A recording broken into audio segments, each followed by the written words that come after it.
Hello दोस्तों, मैं एजाज़ अहमद आपको अपने चैनल हिस्ट्री नामा में स्वागत करता हूं और आपसे रिक्वेस्ट करता हूं कि आप मेरे इस वीडियो को बहुत ध्यान से देखें, सब्सक्राइब करें और बेल आइकन दबाएं, अपने दोस्तों में फॉरवर्ड भी करें, लाइक भी करें। आज मैं आप लोगों को हिस्ट्री चैनल में पढ़ाने वाला हूं नियोलिथिक पीरियड, क्योंकि इससे पहले मैंने आपको पैलियोलिथिक, मेसोलिथिक ये पढ़ाया हुआ था, यानी पुरापाषाण काल, मध्यपाषाण काल। आज है नवपाषाण काल का पीरियड जो मैं आपको पढ़ा रहा हूँ। ये काफ़ी इम्पोर्टेंट है एमए के लिए भी, बीए हिस्ट्री के लिए भी, क्योंकि ये ऐसा रेवोल्यूशनरी पीरियड है जिसमें बहुत सारे डेवलपमेंट हुए। मानव ने बहुत ज़्यादा इसमें सीख हासिल की, मानव ने इसमें ज़्यादा प्रगति की, मानव ने बहुत ज़्यादा इसमें संघर्ष किया। तो मैं आप लोगों को बताता हूँ न्योलिथिक एज।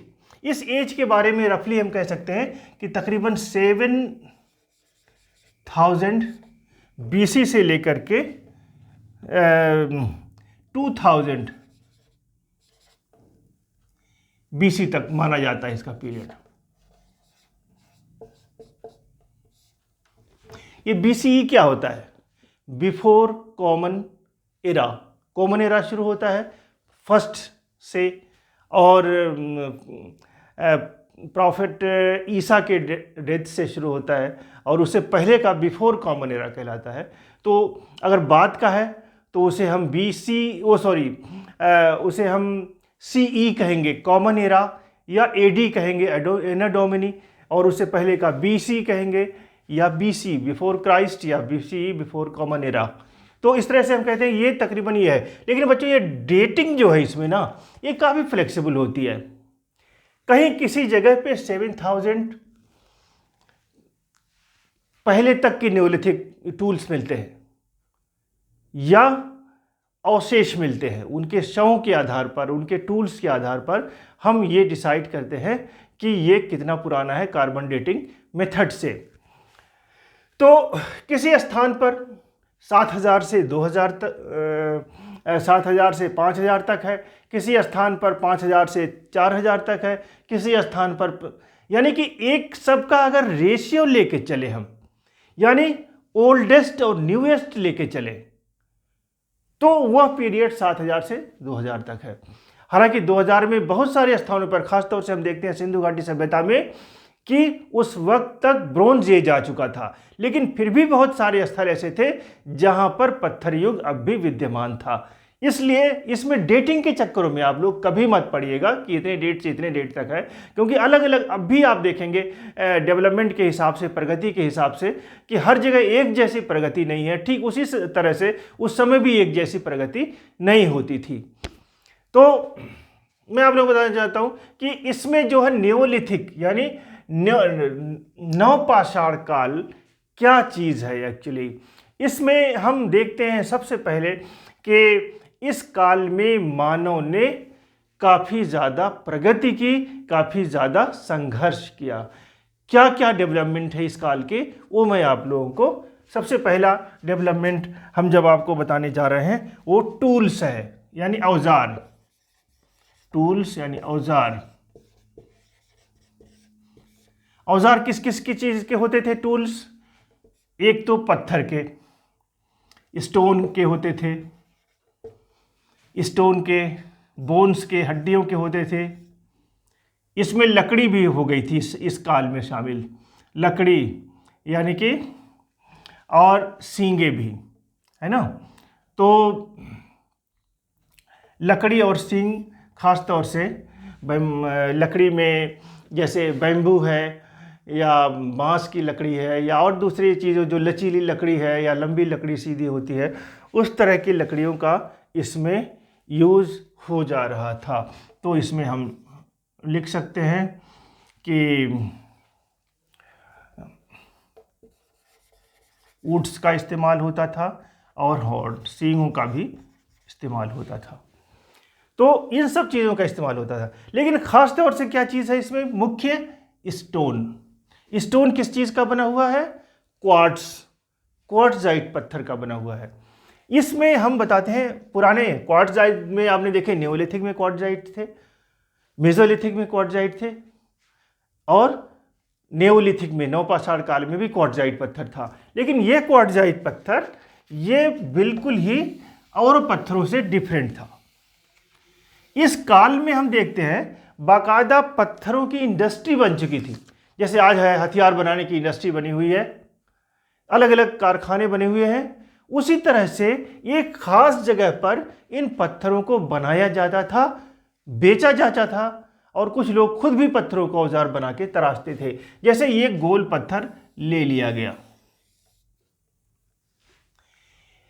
इन गोल पत्थरों को सबसे पहले तो ये किया, बहुत इतनी इस तरह से इस पे हथौड़ा मारा जाता था कि ये एकदम से यूं कट जाए।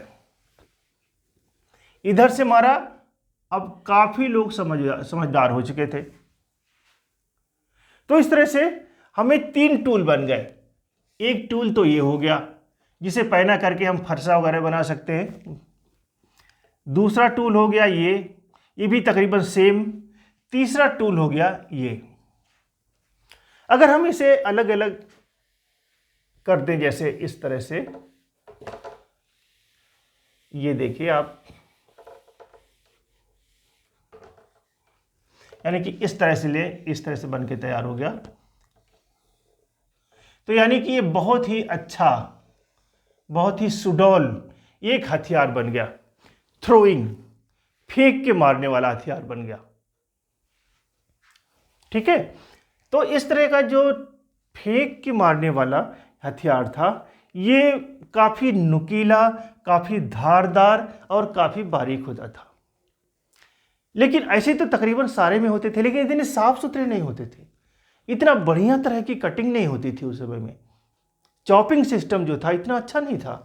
तो इसको क्या करते थे, खास बात उन औजारों में और इन औजारों में क्या फ़र्क थी और बकिया में, बच्चों याद रहे, पहले मैंने बताया था आप लोगों को, पुरापाषाण काल में हथियार बहुत बड़े होते थे और वो बहुत भद्दे होते थे।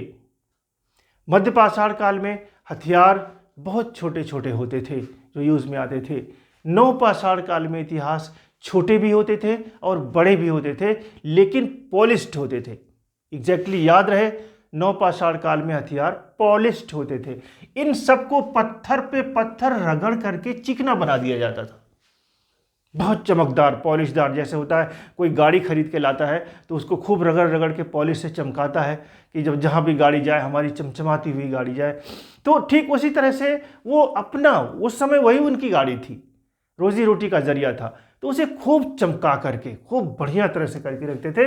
और ये वाला जो पत्थर होता था जो इसमें से निकला हुआ था, ये भी एक पत्थर होता था औजार, और ये भी बहुत पैना करता था इसको, और या इस साइड को वो पैना कर देते थे और यहाँ पर कोई डंडा बांध करके इसको, ये भी यूज में करते थे। या इसे, जैसे ये है, यहां पे पकड़ करके अपने हाथों से ये इसे छीलने में, खोदने में या इस अलग अलग तरह के कामों में, चाकू की तरह से या फरसे की तरह से या कभी कभी इस तरह से करके भाले की तरह से भी यूज करते थे इसे।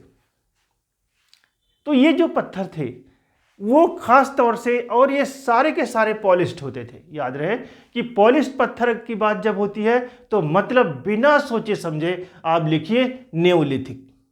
नियोलिथिक में पत्थर पॉलिशदार होते थे, अलग अलग तरह के हथियार होते थे, कुल्हाड़ी, ब्लेड, बड़ा ब्लेड, रिंग, चक्की, सुई, भाला, दराती, एरोहेड, यानी कि आप देखेंगे ये तीर जो होता है ना, तीर का ये जो हिस्सा होता है, यहाँ भी इसे बांध करके वो बनाया जाता है, क्योंकि इसमें हम ये देखते हैं कि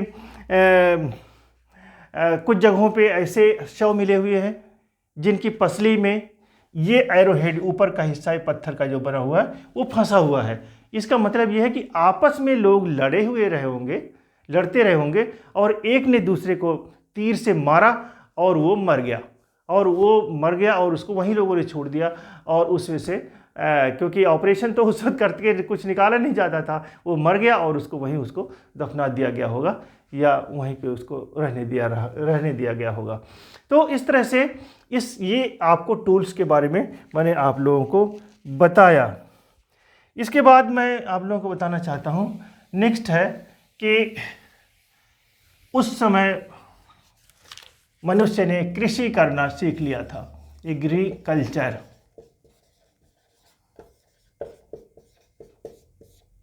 एग्रीकल्चर करना, खेती करना उस समय लोगों ने सीख लिया था, खेती करने लगे थे। लेकिन याद रहे कि खेती जो उस समय होती थी वो पशुओं को यूज़ करके नहीं होती। जैसे आजकल तो मशीन है, मशीनों से पहले पशुओं को, भैंसों को, बैलों को यूज़ में लाया जाता था खेती करने के लिए। लेकिन उस समय जो पशु होते थे वो खेती में यूज़ नहीं होते थे, बल्कि मैनुअली कुल्हाड़ी बना करके, दराती बना करके या फावड़ा बना करके खुद खोदते थे ज़मीन को ये लोग, और उसमें बीज बोते थे और उससे वो खेती करते थे। तो ये बहुत ही प्रिमिटिव टाइप की खेती होती थी इस समय में। खेती करना इसने सीख लिया था। अब तरह तरह की खेती होती थी, जैसे गेहूं, जौ। गेहूं और जौ ये दोनों मुख्य होते थे। इसके अलावा तीसरा होता था कपास, क्योंकि कपड़ा बनाने के लिए कपास की ज़रूरत थी।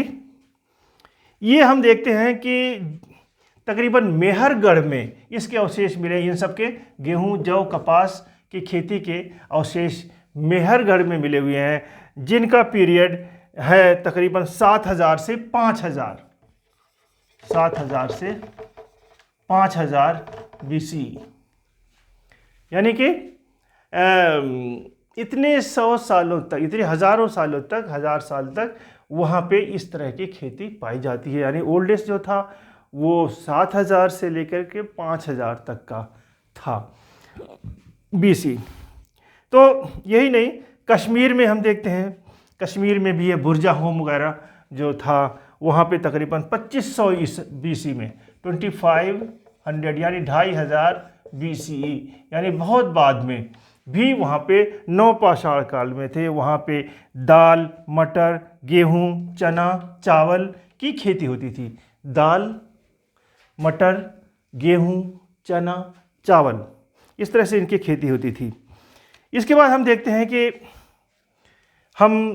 हैं कि एग्रीकल्चर के बाद नेक्स्ट पॉइंट है पशुपालन, एनिमल फार्मिंग।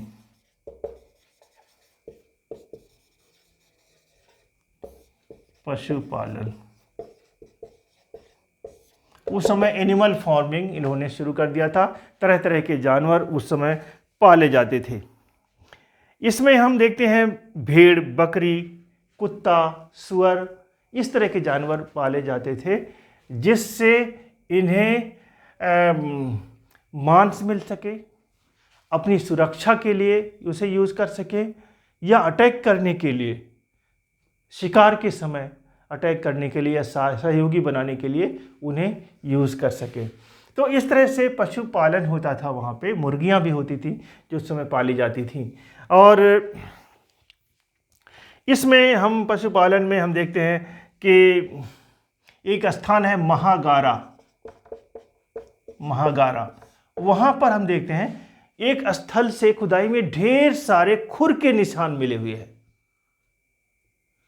इसका मतलब है कि वहाँ पे बैल, गाय, ये तमाम सारे जो थे जानवर वहाँ पे पाले जाते रहे होंगे एक जगह, यानी कि बाड़ा जैसे कह सकते हैं ना, एक बाड़ा टाइप का, जहाँ पे तमाम सारे पशुओं को रखा जाता था। एक जगह घेर के वो लोग रखते रहे होंगे। तो महागारा में इस तरह से पैरों के निशान, जिसे खुर कहा जाता है, वो वहाँ पर मिलता है। इसके बाद नेक्स्ट पॉइंट है, हम देखते हैं ट्रेड, यानी व्यापार।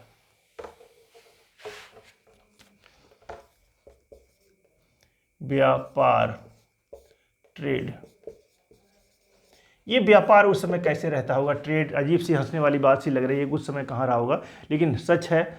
जब आप देखते हैं कि महागारा में तमाम सारे पशुओं का एक बाड़ा मिला है, तो ये भी हो सकता है कि वो तमाम सारे लोग बहुत कुछ घुमंतू टाइप के कबीले या कुछ ऐसे कबीले जो एक जगह से दूसरी जगह हमेशा घूमते रहते थे, वो उन पशुओं को ले जाकर के दूसरे कबीलों में, दूसरे गांव में बेचते रहे होंगे।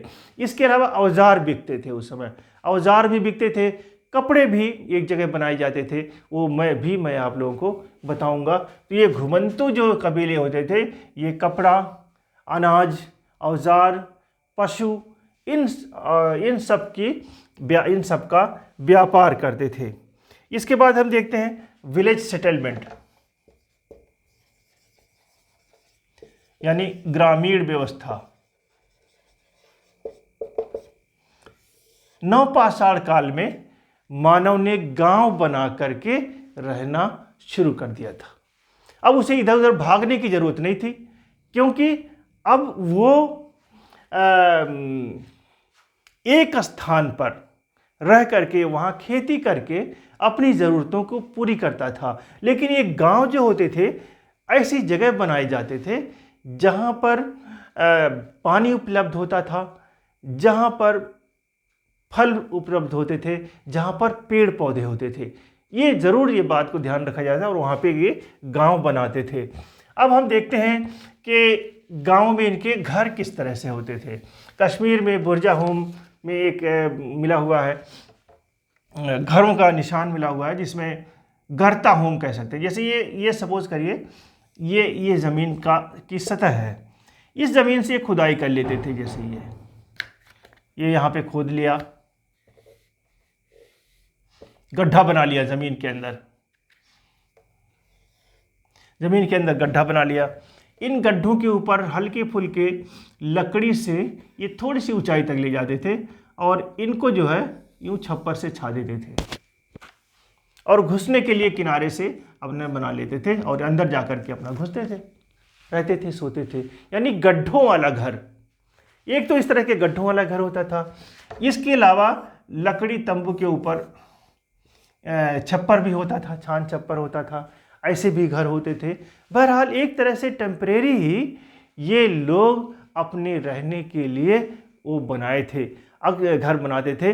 और अक्सर ये घर समय समय पे रिन्यू होते रहते थे। ये ख़त्म हुआ फिर दोबारा, जाहिर एक बरसात से दूसरी आंधियाँ चल रही हैं, बरसात चल रहे हैं, तो इतना नहीं होता था। इसमें हम देखते हैं बहुत सारे गाँव के नाम दिए हुए हैं, जिसमें है मेहरगढ़, अंजीरा, किली गुल मोहम्मद,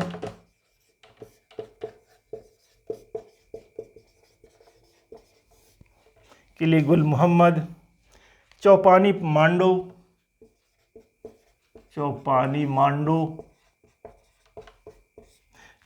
मांडो, महागारा,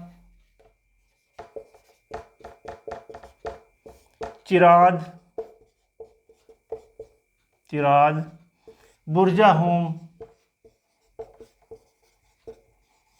तो इस तरह से बच्चों बहुत सारे उस समय गांव, इन एरियाज में, इन स्थलों पर बहुत सारे गांव वहाँ पे बसाए गए थे या बसे थे, जहाँ आपस में अलग अलग, उत्तर भारत में भी, कश्मीर में भी, दक्षिण भारत में भी अलग अलग कई जगहों पर वहाँ पे गांव होते थे जो बसाए जाते थे। इसके अलावा हम देखते हैं खान पान, फूड क्या था उस समय में। खाने में गेहूं, जौ, चावल, चना, मसूर, गेहूं, जौ, चावल, चना, मसूर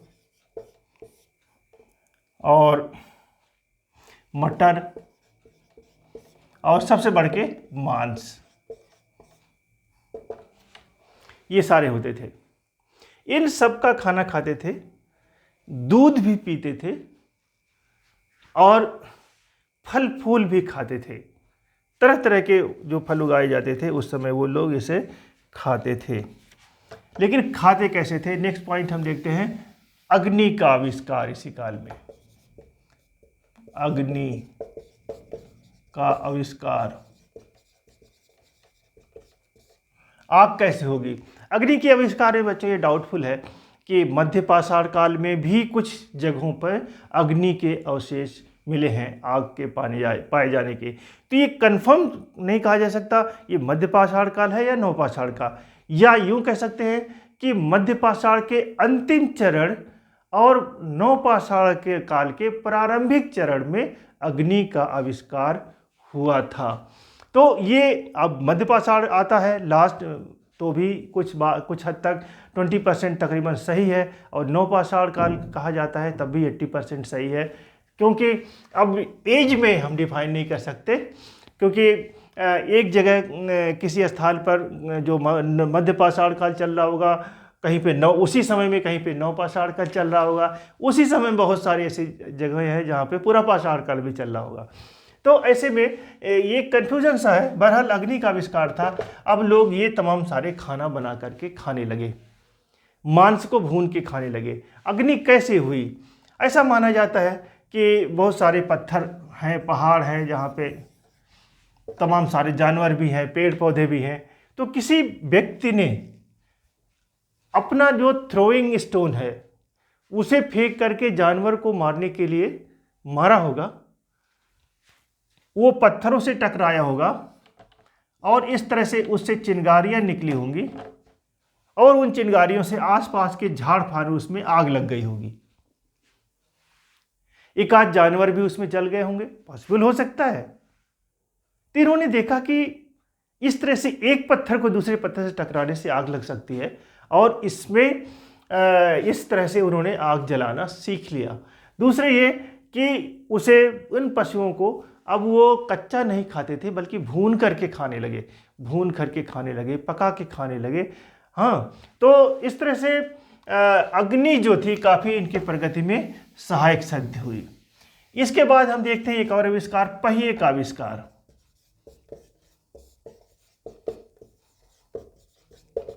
पहिए का आविष्कार से क्या है कि पहिए के आविष्कार से इन्होंने चाक बनाया।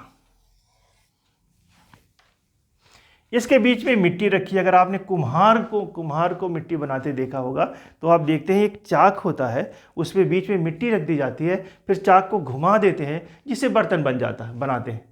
तो इस तरह से इन्होंने चाक से बर्तन बनाना शुरू कर दिया, और चूंकि आग का आविष्कार हो चुका था इसलिए उस बर्तन को आग में पकाया, वो बर्तन मजबूत हो गए, और उनमें ये लोग पानी को स्टोर करने लगे, उसमें अनाज स्टोर करने लगे।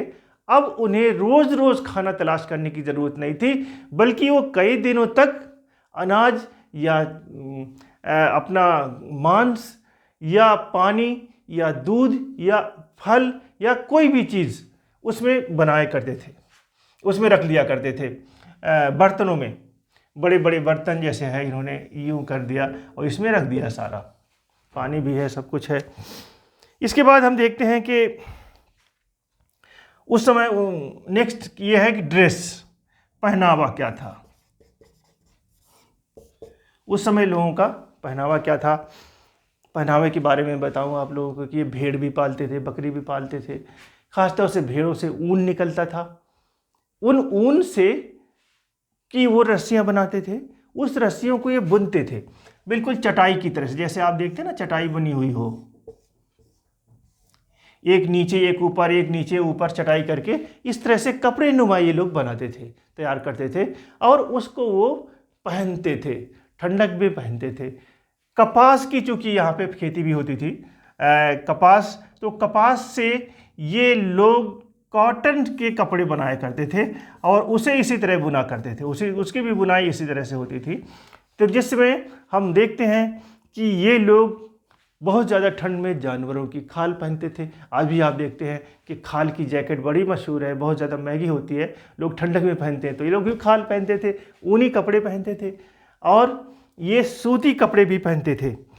और इस तरह से ये बहुत ही इम्पोर्टेंट था इनका ये आविष्कार। नेक्स्ट पॉइंट है रिलीजन, धार्मिक अवस्था। धर्म कैसा था इनका, हम देखते हैं इनके बहुत सारी कब्रें। ये लोग अपने शवों को दो तरह से अंतिम संस्कार करते थे। एक तो कब्र बनाते, ज़मीन में दफनाते थे, कब्र बना के खोदते थे और इसमें दफना देते थे। दफनाने के साथ साथ ये इसमें इस आदमी द्वारा यूज़ किए गए पत्थर, इसके पालतू कुत्ते को भी इसमें दफना दिया करते थे और इसे बंद कर दिया करते थे। उनकी ये आस्था थी कि ये मरने के बाद ये किसी दुनिया में जहाँ भी जाएगा ये इन जानवरों को यूज़ करेगा, इन पत्थरों को यूज़ करेगा, इन औजारों को यूज़ करेगा। दूसरा पॉइंट ये भी है, जैसे पारसी करते हैं आजकल, कि अपने शवों को एक जगह फेंक देते थे जहाँ पे जो तमाम सारे कौवे, चील, गिद्ध इस तरह के जो इंसान के मांस को खाते हैं, तो इनको जो है खा लिया करते थे। वो कंकाल बचता था तो कंकाल पे भी कुछ एक विधि द्वारा, जैसे कुछ सिंदूर लाल वगैरह लगा करके इस विधि द्वारा इन कंकालों को भी दफना दिया जाता था। इस तरह दो तरह की कुछ अवशेष ऐसे भी मिले हुए हैं जिनके सर में छेद है, या एक जगह छेद है या दो जगह इस तरह से छेद है, होल है सर में। इससे पता चलता है कि उस वक्त लोग उपचार भी किया करते थे अपने बीमारों का। ऐसा लगता है जैसे सर की बीमारी किसी के पास है और वो मर रहा हो। आज भी ऐसा होता है, बहुत सारी ऐसे बुखार होते हैं, उस बुखार से तड़प के लोग मर जाते हैं। तो ऐसी अवस्था में सोचा होगा इन लोगों ने कि उस अंदर जो प्रॉब्लम है उसको निकालें कैसे। हो सकता है इन्होंने उसमें छेद की हो, लेकिन उन्हें ये बेचारों को नहीं पता था कि छेद करने से तो आदमी और मर जाएगा, बहर उसे बचना तो था नहीं। लेकिन कोशिश थी, प्रयास था। सारे कंकालों में तो नहीं ये सारे मिलते, लेकिन कुछ में ऐसा मिला हुआ था, इससे कपाल छिद्र कहा जाता है। इस तरह कपाल छिद्र वाले कंकाल भी मिले हुए हैं, जिससे इनकी आस्था का पता चलता है। या तो कोई धार्मिक कृत्य रहा होगा ये, या तो कोई सर्जिकल कृत्य रहा होगा, काम रहा होगा इनका। इसके अलावा हम देखते हैं कि आर्ट या मनोरंजन जो भी है, ये लोग, मैंने बताया जैसे मध्य पाषाण काल में लोग चित्रकारी किया करते थे अपने उसमें गुफाओं में, उसी तरह से पहाड़ों के ऊपर गुफाओं में इस काल में भी चित्रकारी है। अजीब सा ऐसे बिल्कुल जैसे